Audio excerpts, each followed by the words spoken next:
Hello students, welcome back to maths class. Today we will start new chapter, chapter number 9, data handling.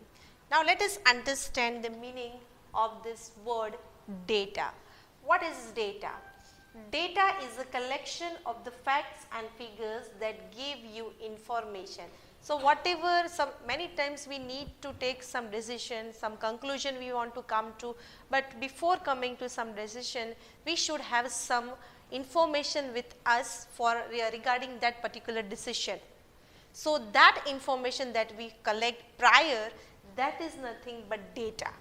We call it as data, raw data. Now next is recording data.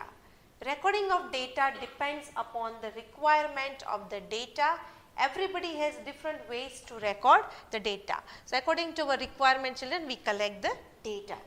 If we have to compare the choice of people about certain movies, then we have to collect the data of the survey which tells the choice of the people about the movies. Suppose I want to know who got highest marks in maths. So I have to collect the maths test marks. I cannot go and collect that how many children like to go for a picnic. So whatever is our requirement, accordingly we need to collect our data. So that is the most important part here.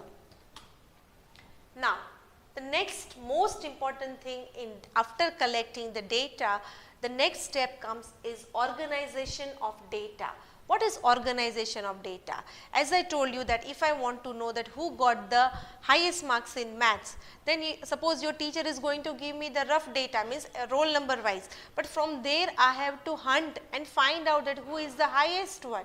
So to get the highest and the lowest, I have to organize this, means I have to arrange it, I have to order it either from highest to lowest or lowest to highest. So that is here the next process in the data handling. After collecting the data comes the organization of data. Raw data is difficult to read, so we have to organize it in such a way so that we can use it in the need, otherwise we cannot get our decision or any result out of it. Data can be organized in tabular form, so you can put it in the form of table also. Data is represented in the tabular form using frequency distribution and telemark.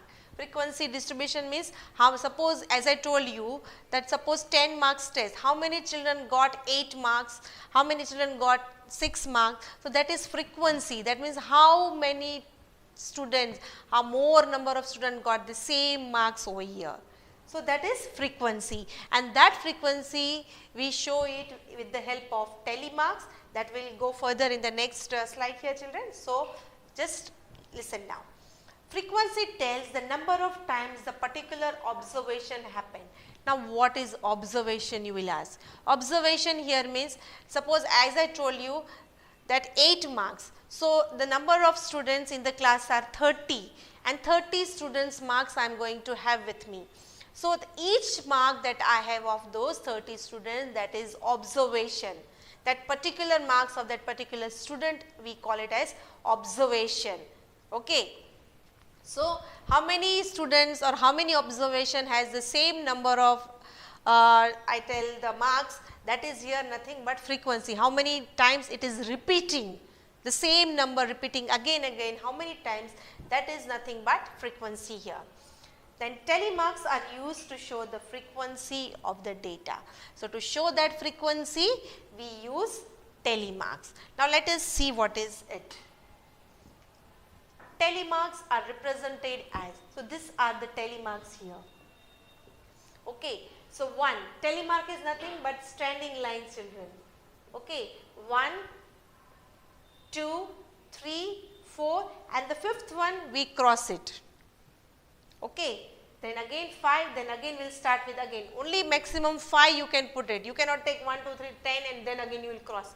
5, then again start with 6, then again 2, then 5 plus 2, 7, 5 plus 3, 8, 5 plus 4, 9 and 5 again 10, and similarly it goes on till the number you want to reach up to. So this is the use of telemarks, and this is the way we use telemarks to show the frequency of the given data.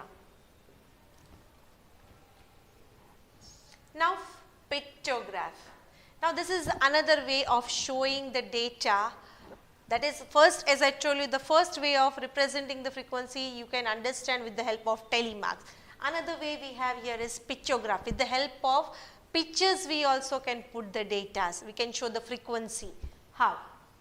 If we represent the data with the pictures of the objects instead of numbers, then it is called pictograph. Pictures make it easy to understand the data and answer the questions related to it by just seeing it. By just observation you can get your answers. We can easily answer the questions like who has the maximum number of toys, who has the least number of toys, and so on, etc., etc. Okay. So, the telemarks, telemarks are easy to understand, more easy is the pictograph, children. So, when we will do the exercise, you will come to know. Now, how to interpret the pictograph, means how to understand this pictograph.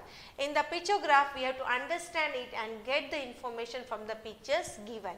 If we have to represent more number of times, then we can use the key which represent more numbers with one picture. Okay, so one picture you have to take any object, you can take any shape you can take to represent. Suppose here I have shown here a teddy bear. A teddy bear, one teddy bear represents how many toys? 10 toys. So, one picture you will understand what you will have a thought in your mind, that one picture of teddy bear is equal to 10 toys. Okay. Now, see the number of toys the particular children having with them. So, Adam has here how many? So, 1 is for 10, again 10 and 10, how many it becomes? 20. Similarly, Lily, 1, 2, 3 and 4. 4 teddy bear shows 40 toys, that is 10 into 4, 40. Similarly, Sarah is having 1, 2 and 3, that is 10 each. So, 3 teddy bears represent 30 toys. Similarly, Susan, 1, 2, 3, 4 and 5. 5 teddy bear represents 50 toys. And Sam is having only here picture of 1 teddy bear, that means it's only 10 toys. Suppose from this pictograph, if I ask you children, who has the more number of toys? What you will come to know? The number of teddy bear, where it is greater here? With Susan. That means Susan is having more number of toys over here. So, very easy is the pictograph here. The next concept of this chapter here is bar graph. What is bar graph? As the pictograph is very time consuming process, we can use another way to represent the data. Okay, that can be showed with the help of graph. Graph children, the very easy to represent, that also very easily you can understand and use it. If we use the bars of the same width means breadth, equal spacing to represent the data in which the length of the bar represent the frequency is called the bar graph or bar diagram. So, the same data can be put it on the paper with the bars of the same width and same gap between each bar, and each bar represents the frequency of the given data or the observation here, whatever it is given. This is bar graph children. Okay, you have a bar graph, in that you will have 1 centimeter 10 small boxes here. So, I cannot have it here, but this is the idea that you will get. These are the bars, you can see these are the bars of the same width, you can see same gap between it, and this length of the bar, height of the bar shows the frequency here, because frequency we put it here. This is frequency, and these are the quantities that we want to, the data or the observation whose information we want to put it here on the graph here. Okay. So, with the help of this data, this data is represented to bar graph here, and let us answer few questions here. Which color is liked by the maximum number of students? So, which is the highest bar here children? Pink. Very easy to answer, pink color. Which color is liked by the same number of students? So, you can see here 2 bars having the same height of the bar, that is blue and green.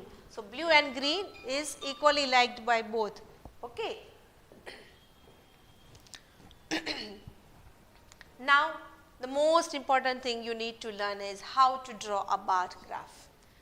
Drawing a bar graph is an interesting task, but we must choose an appropriate scale. This is the most important part to learn when you want to draw a graph. To draw the bar graph, it depends upon your own choice that we are taking for the scale. Scale, children, you can take according to your choice. You can take 1 unit is equal to 5, 10, 50 according to the number of observation and the data you are given to you in the question. According to the data only you will choose, but try to choose the most convenient scale that you can represent it very easily in the form of bar.